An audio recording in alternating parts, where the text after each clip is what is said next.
पछतावा। एक दिल छू लेने वाली कहानी। एक मेहनती और ईमानदार नौजवान बहुत पैसा कमाना चाहता था, क्योंकि वह गरीब था और बदहाली में जी रहा था।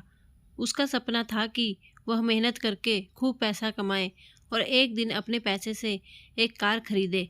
जब भी वह कोई कार देखता तो उसे अपनी कार खरीदने का मन करता।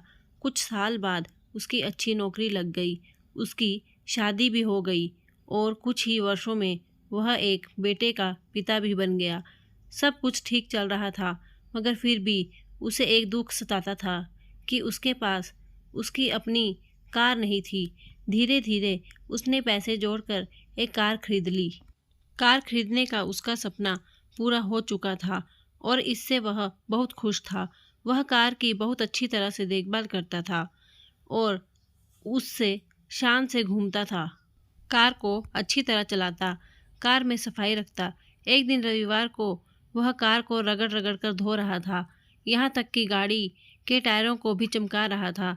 उसका 5 वर्षीय बेटा भी उसके साथ था। बेटा भी पिता के आगे पीछे घूम घूम कर कार को साफ होते देख रहा था। कार धोते धोते अचानक उस आदमी ने देखा कि उसका बेटा कार के बोनट पर किसी चीज़ से खुरच खुरच कर कुछ लिख रहा है। यह देखते ही उसे बहुत गुस्सा आया। वह अपने बेटे को पीटने लगा। उसने उसे इतनी जोर से पीटा कि बेटे के हाथ की एक उंगली ही टूट गई। दरअसल वह आदमी अपनी कार को बहुत चाहता था और वह बेटे की इस शरारत को बर्दाश्त नहीं कर सका।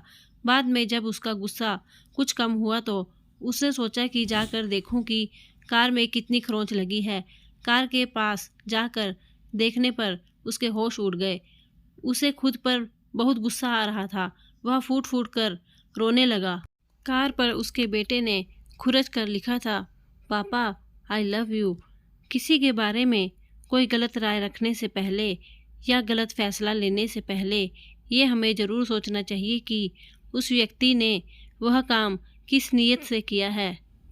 पूरी बात को अच्छी तरह जान लेना चाहिए, तभी फैसला करना चाहिए।